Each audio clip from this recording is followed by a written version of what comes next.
As Election Day in the U.S. nears, Communist China's activity in the South China Sea is increasing, including ramming two boats belonging to the Philippines. Is China preparing for some kind of action against Taiwan while the United States is distracted by this presidential campaign? Joining me now to discuss, attorney, author, and Asian affairs expert Gordon Chang. Gordon, thanks for returning to the show. I want to start with China's increased activity here, very aggressive activity in the South China Sea. This is nothing new, but why is China ramming these Philippine seacraft unprovoked? I think that Xi Jinping, we can't say that he's made the decision to go to war, but he certainly made the decision to risk war. And I think that he's reacting to two things. One of them is that he sees a vacuum in Washington right now, where President Biden has almost just checked out. But also, and maybe more important, he's reacting to domestic pressures. And so with those two things, I think he needs a quick win. He looks at Taiwan, and although he staked his personal legitimacy on annexing the island, I think he believes it's too difficult. The casualties would be far too high for the Communist Party to survive. So he's picking on a country that he thinks would be a weakling, and that is the Philippines. Now, we have a mutual defense treaty with Manila, which means that it's not only picking on the Philippines, he's picking on the United States as well. Gordon, you've been issuing some ominous messages on X. I follow you, saying, pray now, get ready. You know, we're just a moment away. What are you referring to here? What are you trying to prepare people for? I think that although nothing is inevitable, I think that great power war involving China, the United States, and other countries in East Asia, it's, almost certain. I'm not saying that it absolutely 100% will happen, but you see the drift to war, you see the Chinese actions, and you see a failure of American policy. The United States, and this is over the course of decades, has not tried to enforce global norms on China. And so China's become much more aggressive. And as it sees this vacuum, as it sees it's got a lot of latitude, it is doing things that traditionally start wars. And I think that they're eventually going to end up killing Philippine sailors, and that will start a dynamic that can't be stopped short of conflict. Given the contentious presidential race we're watching before our eyes and the seismic shifts in that race, it seems that there's some kind of action that the CCP is about to take advantage of. Might they be looking to move between two administrations, between now and the swearing in of the next president? I think so. It obviously has a big effect on China. We don't know exactly how Xi Jinping calculates his interests, but he can see that he probably doesn't want to take on Donald Trump. And the reason is you have to go back to April 2017, when Xi was in Mar-a-Lago, when Trump stood up after dinner, after that most beautiful piece of chocolate cake, as he put it, and he announced that he had launched 59 missiles at Syria, which is a Chinese proxy and friend. And Xi Jinping was flummoxed. He didn't know what to say. So I think that he views Trump as too unpredictable. He knows Biden does things that China doesn't like, but he can read Biden. He knows what Biden is going to do.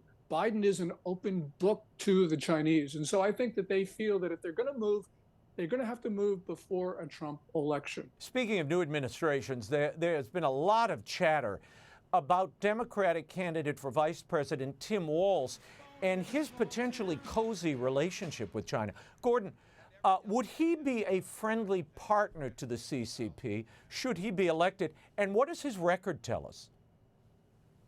His record tells us that he would be more than friendly to the CCP.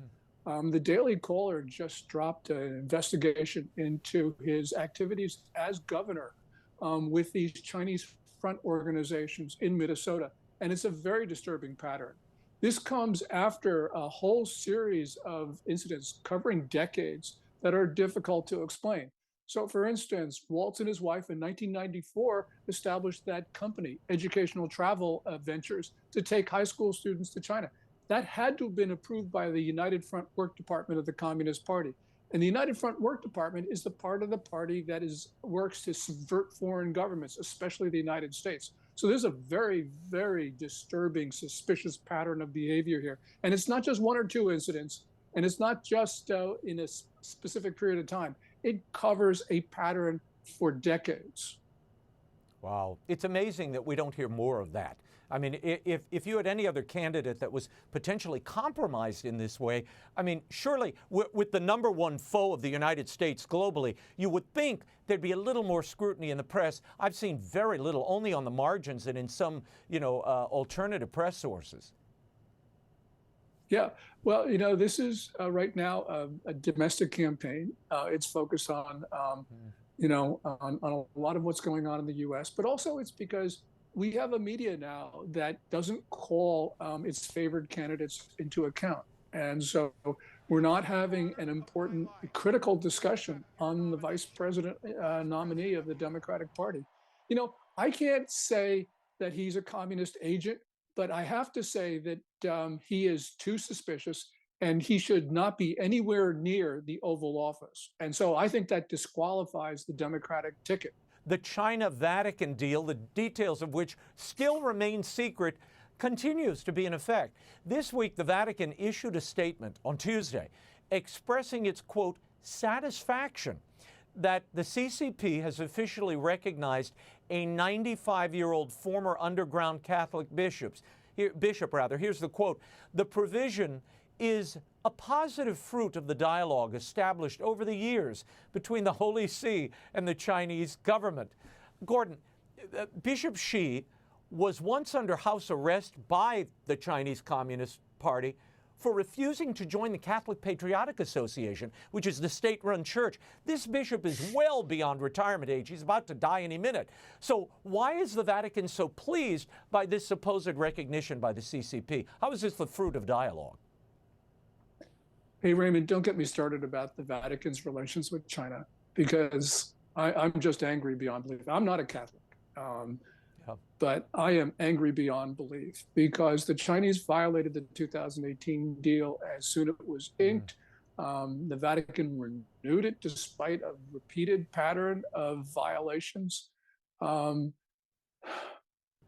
really don't know what to say, so I probably shouldn't say it. Well, look, Gordon, it's very clear. You've got an entire underground group of Catholic and non-Catholic faithful who have been tortured for generations. And now these people are basically being corralled into the Church of Xi. And you have the Vatican giving its blessing to this. I mean, that's really what's going on here. Yes, and this is horrible. My wife's family is Catholic, so I go to Catholic services. And it really boils my blood. What's going on here is that you have Christians in China, and Catholics are being denied the opportunity to have the rituals and the services that Catholics around the world have. And it's because of the Vatican itself. The Vatican has turned its back on very, very important figures in the church who are talking about this agreement, talking about the persecution of Catholics in China. This, as I said, this is one of those things that really, really get me angry, because I don't think there's any justification for what the Vatican has been doing. Christianity is taking over China. It's the underground Protestant churches and underground Catholic churches. Communist Party can't control it, but the Vatican seems to be working with Beijing against Christians in China. This is inexplicable.